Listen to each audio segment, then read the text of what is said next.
Good morning students. आज हम प्रश्नावली 9.3 का दूसरा प्रश्न करते हैं।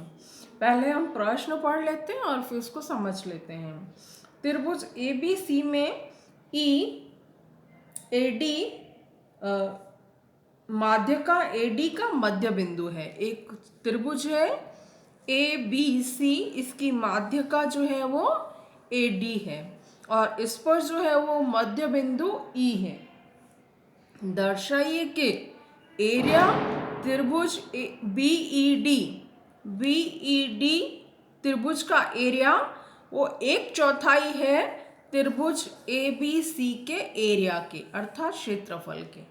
हमने प्रश्न पढ़ लिया है, अब इसको समझ लेते हैं। जो दिया हुआ है उसको लिख लेते हैं। त्रिभुज ABC में E माध्य का AD का मध्य बिंदु है।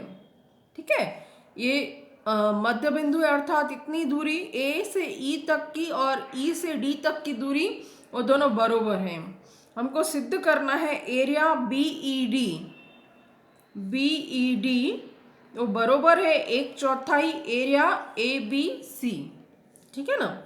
यहाँ से शुरू करें हम। यहाँ त्रिभुज ABC में AD माध्य का है।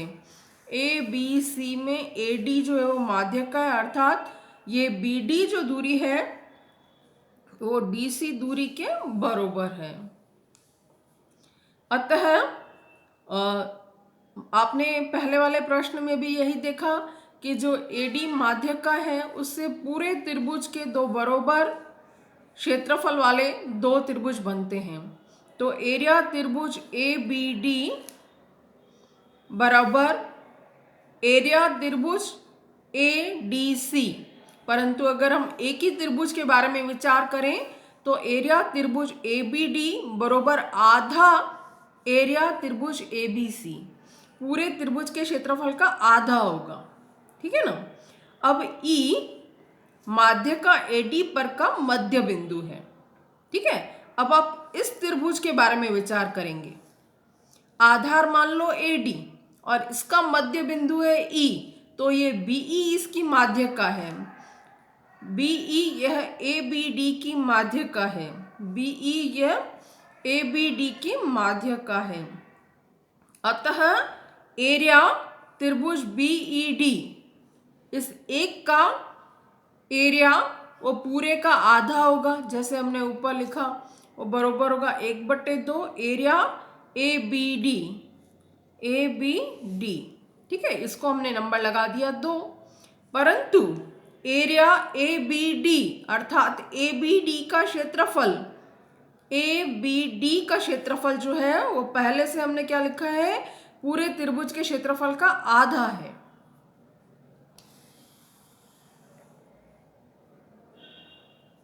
ठीक है ना। अच्छा, अब अगर हम इसका भी आधा कर दें, 1/2 ABD करें तो इसको भी 1/2 से गुणा करना पड़ेगा।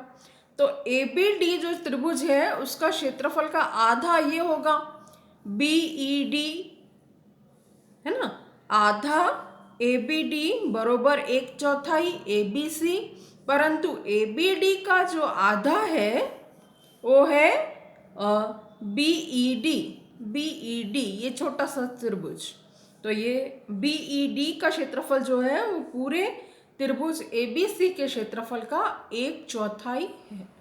ठीक है, यही हमको सिद्ध करना था। इसके साथ ही ये प्रश्नावली 9.3 पूरी होती है और नवा पाठ भी पूरा होता है। तो आगे हम शुरू करेंगे 10वां पाठ कल। तो 10 तक हमारे ये पाठ जो है वो करने हैं और 11वां हमने पहले ही कर दिया है। ठीक है, तो फिर 10वां पाठ लास्ट है, इसको पूरा करने के बाद हमारा कोर्स पूरा हो जाएगा। ठीक है ना। Thank you.